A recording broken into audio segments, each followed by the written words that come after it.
여러분 안녕하세요. 기독교 강요 시간입니다. 교회 여섯 번째 시간입니다.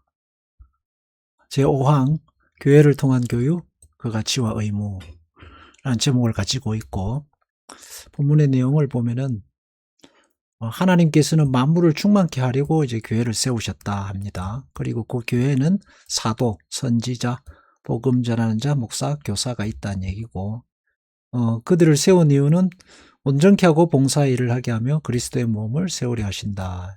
하나님의 아들을 믿는 것과 아는 일에 하나가 되고 온전한 사람을 이루고 장성한 분량이 이런 데까지 충만하게 하기를 목적하셨다 하는 겁니다. 그러니까 교회가 세워진 이유가 그리스도의 몸을 세우고 신자가 장성한 분량으로 충만하게 자라가는 데까지 꼭 필요하기 때문에 하나님께서 세우셨다라고 하는 말씀입니다.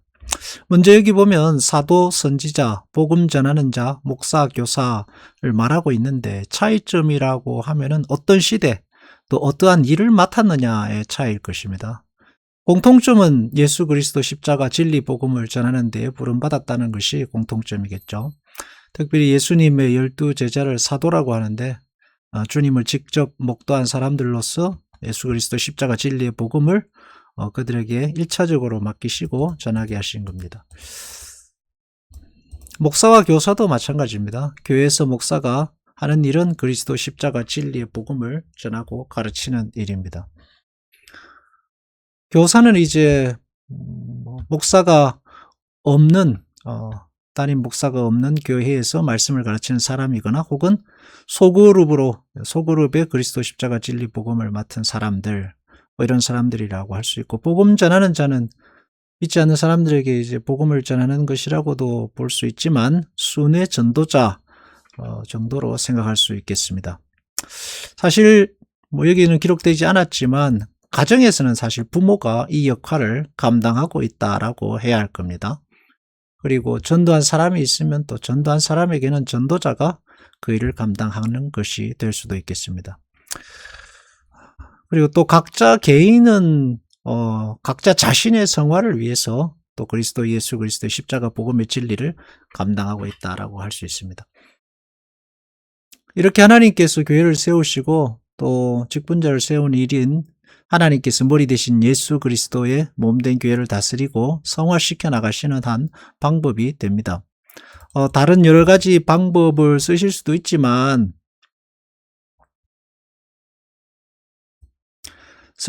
하나님께서 이 방법을 쓰시는 이유는 그것이 꼭 필요하기 때문이고, 또 하나님께서 그것을 통해서 우리에게 만들고자 하시는 어떤 목표, 성화, 여기 보면은 온전한 사람을 이루어 그리스도의 장성한 분량이 충만한 데까지라고 한 것처럼, 온전한 사람이란 과연 어떤 사람인가를 다시 한번 생각해 볼 수 있는 그런 말씀이라고 할 수 있습니다. 성경에서 말하는 온전한 사람이라는 것은 그래서 교회 안에서 또 교회 안에서 교회의 가르침을 받고 또 성도와 함께 세워지는 사람이 온전한 사람이다라고 할 수 있어요. 우리가 주의해야 될 것이 있습니다. 그건 뭐냐면 교회에서 가르치고 배운다고 할 때에 그 가르침의 배움과 내용은 무슨 신비한 비밀이나 비법이나 남들은 모르는 무슨 주술이나 법칙이 아닙니다. 교회가 가르치고 배우는 일은 모든 교회들이 공통적으로 성경을 통해서 알고 있는 것을 가르치고 배우고 그리고 그것을 살아내는 것입니다. 남들은 모르는 나만의 신비한 비법 같은 건 없습니다. 그런 점에서 교회는 가정과 같다고 할 것입니다. 부모가 아이의 자녀들에게 가르치는 것은 특별한 비법이 아니죠. 사람이 어떻게 살아야 하는가를 가르칩니다. 마찬가지로 교회도 하나님께서 말씀을 통해서 그리스도께서 우리에게 가르치신 것을 통해서 똑같이 가르치고 배우며 함께 사는 겁니다.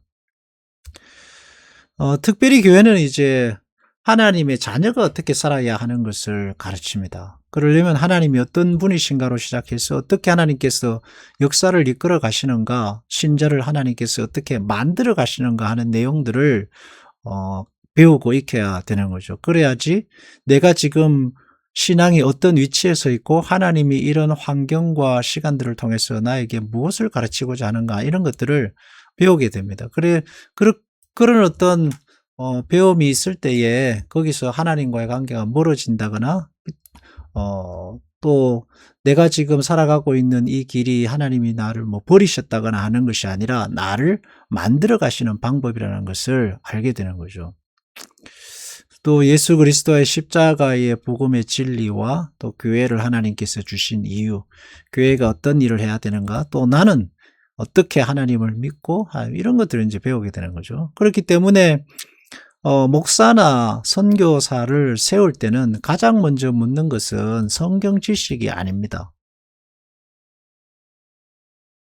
교회는 예수 그리스도의 몸이기 때문에 목사나 선교사를 이제 세우기 위해서 신학교의 전도사라고 그러죠. 한국에는 전도사를 뽑아서 목회 후보생으로 보낼 때는 복음 전파에 대한 부르심에 대한 소명을 가장 먼저 묻습니다. 뭐 구원에 대한 그 확신은 당연한 것이고, 나아가서 자신을 목사로 하나님의 말씀을 가르치는 자로 부르심에 대한 소명을 묻죠. 왜냐하면 그 소명이라는 것은 신학이나 지식의 뿌리가 아니라 예수 그리스도와의 관계가 가장 먼저이기 때문입니다. 소명이 없는 직은, 그죠? 현란한 어떤 생명 없는 지식의 정보에 불과하게 됩니다. 그런 점에서 가르치는 자로서의 소명은 예수 그리스도에 대한 항복, 그리고 하나님이 자기 자신을 가르치는 자로 택하시고 보내신 것에 대한 어떤 확신과 믿음을 전제로 해야 합니다. 그리고 그것을 확인해 주는 것은 자기 확신에서 그치는 것이 아니라 그 교회의 성도입니다.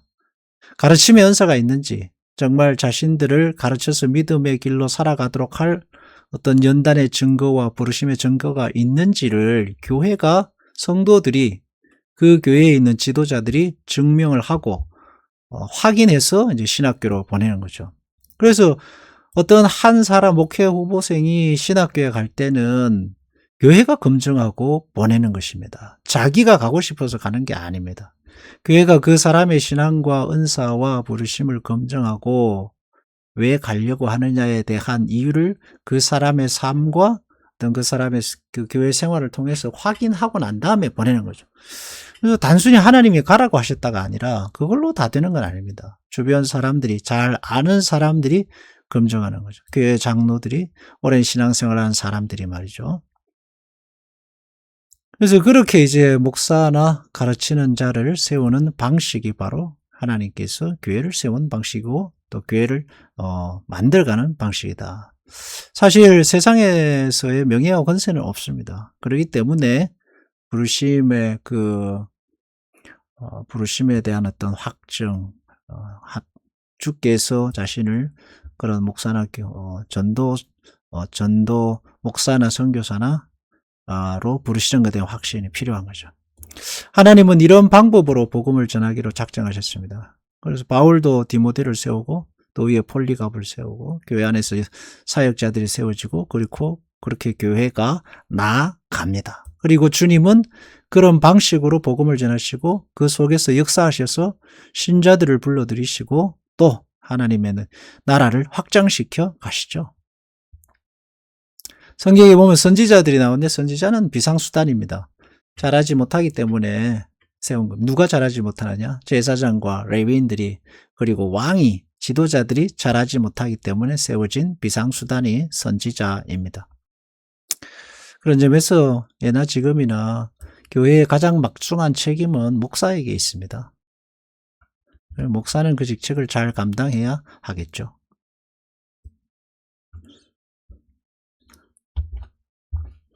여기 보면 하나님께서는 일순간에 그의 백성을 완전하게 만드실 수 있지만 그들이 교회에서 교육을 받음으로써 장성한 사람이 되기를 원하신다 했습니다.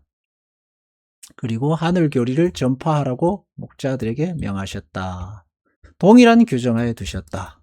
모든 사람이 온유하고 배우겠다는 정신으로 이를 위해서 임명된 교사들의 지배를 받게 하셨다. 다스림을 받게 하셨다 해서 교회라는 생명 공동체를 하나님께서 세우시고 그것을 통해서 하나님 나라를 만들어 가신다.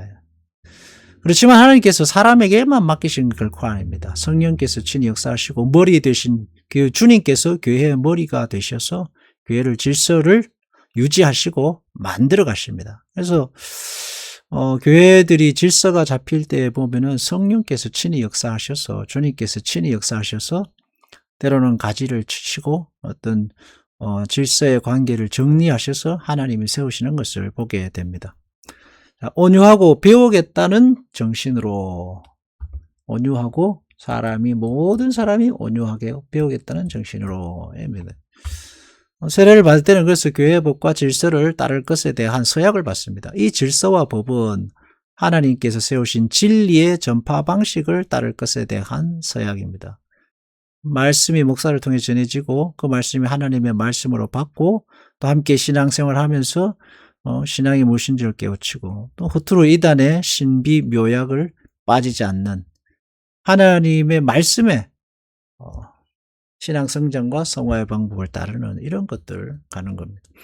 이거 완전해서 그런 것은 아니죠. 뭐 효과적이어서도 아닙니다. 연약하기 그지없고 참 불완전한 방법입니다. 그러나 이것을 주님께서 세우신 방법입니다. 왜냐하면 사람의 신앙이라는 것은 어떤 무슨 법칙이나 또 어떤 무슨 특별한 경험이나 혹은 어떤 무슨 신비한 체험이나 뭐 이런 걸로 만들어지는 것이 아니기 때문입니다. 사람의 신앙이라는 것은 굉장한 시간이 오래 걸리는 과정입니다. 시간이 오래 걸리는 과정이고 거기에 있어서 교회 공동체를 통하지 않고서는 주님이 목적하셨던 어떤 성화의 사람으로는 만들어지지 않기 때문이죠. 그 한 사람의 온전한 신앙, 성숙한 신앙, 성화된 신자는 반드시 교회 공동체를 통해서 만들어지게 되어 있습니다. 그래서 교회는 뭐 한 사람의 특출난 사람이 필요한 것이 아니라 하나님의 시간과 방식을 따르기로 한 여러 사람들이 함께 모여서 서로 깎아주고 서로 부딪히면서 그렇게 함께 성장하는 것이 교회다라고 할 수 있습니다. 열매를 먹고 고난을 이기고 고난을 받으면서 오해를 하고 때로는 오해를 풀고 또 기다려주고 하면서 신앙이 자라는 거죠. 뭐 변화산에 한번 올랐다고 해서 아닙니다. 그래서 제자들이 예수님의 십자가 앞에 무너지는 이유는 변화산에도 갔죠. 기적도 경험했죠. 뭐 지 눈으로 봤죠. 만졌죠. 그러나 그것이 신앙을 세우지는 못했던 겁니다. 자기 심치와 자기 신비, 그 자기 교만의 얕은 지식과 경험에 빠지지 않도록 하나님께서 교회에 가르치는 자를 두시고 또 교회라는 조직을 두시고 함께 신앙생활을 하기 위해서 만들어 가신다. 하나님께서는 그의 복음만을 도구로 사용해서 우리에게 믿음을 불러 넣으신다. 이 복음이라는 얘기는 예수 그리스도의 십자가의 구속사를 말하고 창세기부터 요한계시록까지 이어지는 그리스도 십자가의 구속의 복음을 말합니다. 믿음은 들음에서 난다. 예수 그리스도의 십자가의 복음 들음에서 나죠. 바울은 말과 같이 구원하신 능력이 있는데 능력을 복음 전파에서 나타나신다 했습니다. 복음 전파, 말씀 전파를 통해서 나타나시는 거죠. 설교라든지 성경을 배우고 익히는 과정을 통해서 나타난다라는 겁니다. 그의 백성이 점이나 요술이나 초원술이나 미신에 빠지는 것을 금하셨다 했습니다. 그리고 그들에게 예언자, 하나님 말씀 전하는 사람들을 주셔서 그들로 하여금 말씀을 통해서 신앙이 자라도록. 그러니까 하나님께서 이스라엘 백성들을 출애굽하게 하신 후에 기적적으로 구름을 타고 가나안으로 가게 하신 것이 아니라 제일 먼저 하나님이 홍해를 건너서 말씀을 주십니다. 율법을 주시고 하나님의 백성은 이렇게 살아야 된다. 가르침을 주시고 또 가르침을 모세를 통해서 배우게 하시고 그것을 광야에서 실천하게 하십니다. 그게 하나님 방식입니다. 그거 배우는 데에 40년 걸렸습니다.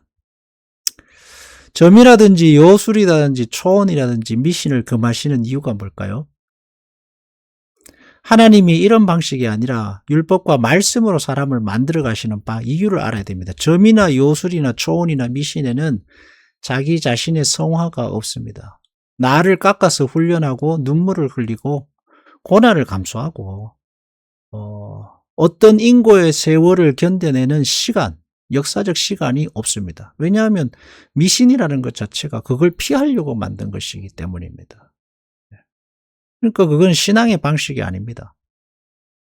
신앙의 방식이 아니에요. 예수님께서 말씀한 십자가 짐이 없습니다. 십자가 짐이 없죠, 거기는.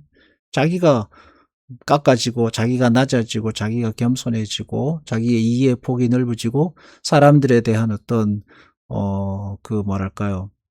겸손한 마음, 나보다 남을 낮게 여기는 이런 게 그런 뭐 초혼이라든지 뭐 점이라든지 이런 걸 통해 만들어지지 않습니다.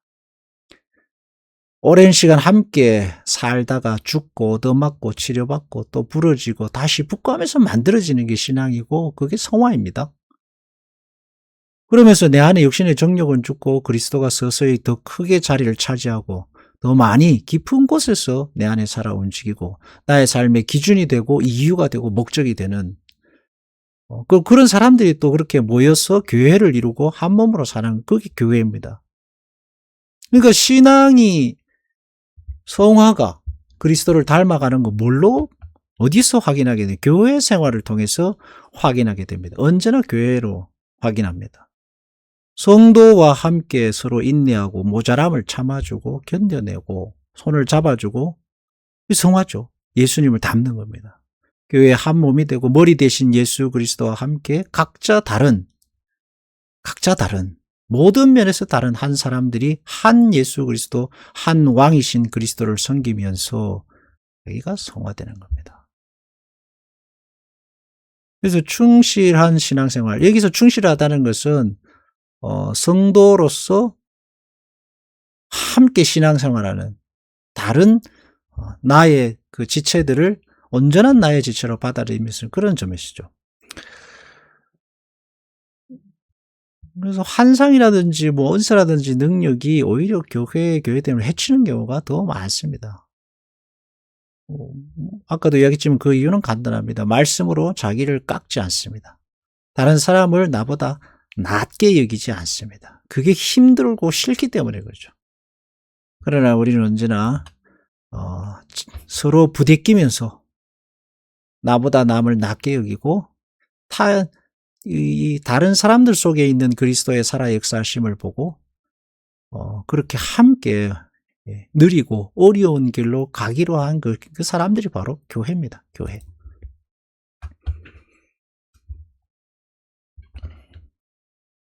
그래서 우리는 하나님의 명령과 입으로 전파되는 구원의 교리를 기꺼이 공손히 받아들여야 한다.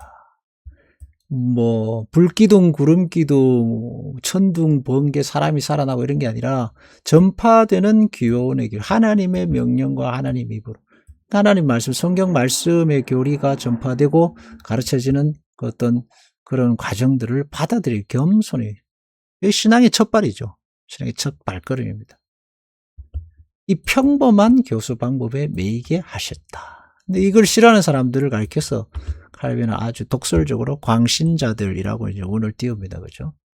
그리고 그들의 특징을 자만심, 증오심, 경쟁심, 단독으로 명상 독서 하면서 자기는 남들보다 낫다라고 하는 겁니다. 설교를 멀리하죠. 신앙이 병이 들면 가장 첫 번째는 설교를 멀리하고 예배를 멀리합니다. 하나님 말씀을 멀리하고 교인들과 연합을 멸시하고 심각한 교만에 빠집니다. 그래서 그 교만이라는 시험에 빠지던 사람들의 공통점을 보면은 교인들과 연합을 멸시해요. 자기가 얼마나 대단한 사람인 것처럼 생각합니다. 교만이 하늘을 찌르죠. 다른 사람을 알로 보게 됩니다. 알로 본다는 말은 밑으로 본다는 얘기입니다. 결론은 반드시 여기 보면 극악한 오류와 추악한 망상에 빠지게 된다. 결국 자기 자신의 교만이 이르게 되는 결론은 추악한 망상, 극악한 오류.